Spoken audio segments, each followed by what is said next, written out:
আমাদের সবচেয়ে পরিচিত অথচ সবচেয়ে ভুল বোঝার শক্তিগুলোর একটা হলো কামনা। আজকের এই আলোচনায় আমরা একে দেখব একদম ভিন্ন একটা দৃষ্টিকোণ থেকে। চলুন সরাসরি শুরু করা যাক। এই আলোচনাটা শুরুই হচ্ছে একটা বেশ চমকে দেওয়ার মতো দাবি দিয়ে। বলা হচ্ছে একটা বিরাট মিথ্যা বা ভুল ধারণা আমাদের নিজেদের সম্পর্কে সোচকে যুগ যুগ ধরে নিয়ন্ত্রণ করে আসছে। তো আমাদের প্রথম ভাগে আমরা দেখব এই ভুল ধারণাটা ঠিক কি আর কিভাবে এটা আমাদের ভেতরে একটা গভীর দ্বন্দ্ব তৈরি করেছে। এই স্লাইডটা দেখুন কি সহজভাবে ব্যাপারটা তুলে ধরা হয়েছে। সমাজ আমাদের প্রকৃতির মধ্যেই একটা দেয়াল তুলে দিয়েছে। আমাদের শেখানো হয়েছে ভালোবাসা হলো বিশুদ্ধ, পবিত্র, ভালো একটা জিনিস, আর অন্যদিকে কামনা হলো নোংরা, পাপ, খারাপ। মানে আমাদের নিজেদেরই একটা অংশকে খারাপ বলে দাগিয়ে দেওয়া হয়েছে।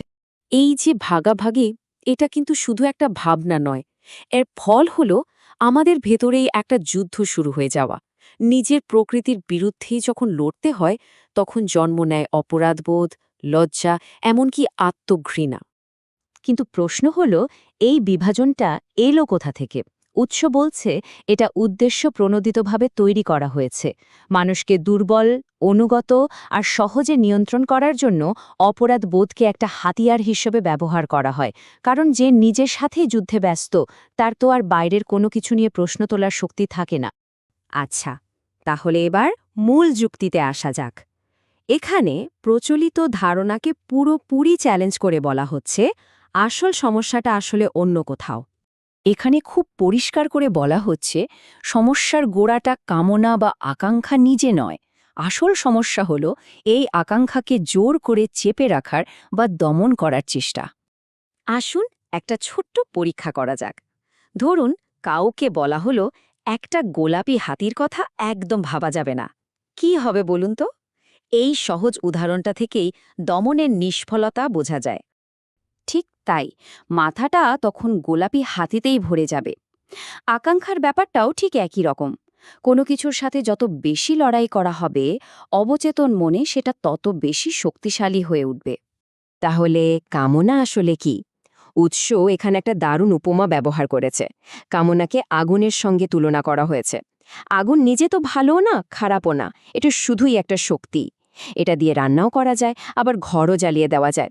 সবটা নির্ভর করে ব্যবহারকারীর সচেতনতার উপর।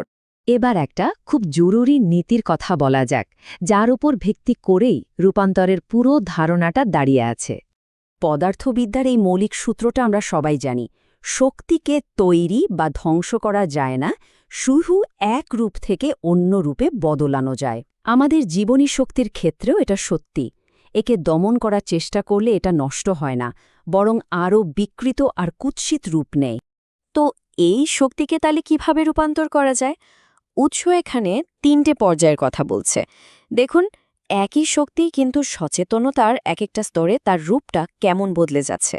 যখন শক্তিটা অচেতনভাবে বাইরের দিকে যায়, তখন সেটা কামনা। যখন সচেতনতা আসে আর শক্তিটা ভেতরের দিকে ফেরে, তখন সেটাই হয়ে যায় ভালোবাসা। আর সেই সচেতনতা যখন আরও গভীর হয়, তখন তা প্রার্থনায় পরিণত হয়। তাহলে দমন যদি না করা হয়, বিকল্পটা কি? এই অংশে সেই পথটাই দেখানো হচ্ছে, মানে একটা বাস্তব কৌশলের কথা বলা হচ্ছে। এই স্লাইডটা দেখুন। নিয়ন্ত্রণ আর সচেতনতার মধ্যে পার্থক্যটা কি সুন্দরভাবে তুলে ধরা হয়েছে। নিয়ন্ত্রণ মানে নিজের সাথে একটা হিংস্র যুদ্ধ, আর সচেতনতা হলো একটা কোমল প্রক্রিয়া। এটা কোনো সংঘাত তৈরি করে না, বরং নিজের আর নিজের শক্তির মধ্যে একটা দূরত্ব তৈরি করে, অনেকটা নিজের সাথে বন্ধুত্ব করার মতো। কৌশলটাও কিন্তু খুব সহজ। যখনই মনে এমন কোনো আকাঙ্ক্ষা জাগবে, তার দ্বারা চালিত না হয়ে বা তার সাথে যুদ্ধ না করে শুধু নীরবে বসতে হবে। শরীরের কোথায় এই শক্তিটা অনুভব করা যাচ্ছে সেটা দেখতে হবে। কোনো রকম ভালো মন্দের তকমা না দিয়ে শুধু একজন দর্শকের মতো দেখতে হবে। আর এই অভ্যাসটা চালিয়ে যেতে থাকলে কি হয় জানেন? একটা অসাধারণ উপলব্ধি হয়। বোঝা যায় যে আমি এই আকাঙ্ক্ষাটা নয়, আমি হলাম সেই চৈতন্য যে এই আকাঙ্ক্ষাকে দেখছে। আর এই উপলব্ধির মুহূর্তেই একটা বিরাট পরিবর্তন ঘটে যায়। তো এই নতুন দৃষ্টিভঙ্গির ফল কি হতে পারে? চলুন আমাদের শেষ ভাগে সেটাই দেখি। এখানে শরীরকে আর শত্রু বা জেলখানা হিসেবে দেখা হচ্ছে না, বরং শরীরকে একটা পবিত্র মন্দিরের মতো ভাবা হচ্ছে, যেখানে জীবন আর চেতনার এক অসাধারণ অভিজ্ঞতা লাভ করা যায়। এই কথাটা পুরো আলোচনার সারমর্ম। এটা একটা শক্তিশালী রূপক। কামনা হলো সেই বীজ যার মধ্যে লুকিয়ে আছে সম্ভাবনা। সেই বীজ থেকেই ভালোবাসার ফুল ফুটতে পারে, আর শেষে সেই ফুল থেকে প্রার্থনার সুগন্ধ ছড়িয়ে পড়তে পারে। এই ব্যাপারটা বোঝানোর জন্য এখানে দুটো চরম বিপরীত চরিত্রের তুলনা করা হয়েছে। একদিকে সন্ন্যাসী, যিনি বীজটাকে কামনাকে পুরোপুরি অস্বীকার করেন, ফলে তিনি শুষ্ক আর প্রাণহীন হয়ে পড়েন। অন্যদিকে প্লে বয়, যিনি শুধু বীজটাকে আঁকড়ে ধরে থাকেন এবং সেখানেই পচে যান। মজার ব্যাপার হল, দুজনেই আসলে বীজটা নিয়েই আবিষ্ট, কেউই বীজটাকে গাছ হতে দেন। তাহলে আসল রাস্তাটা কোনটা? দমনও নয়, আবার ভোগও নয়। আসল রাস্তাটা হল রূপান্তরের।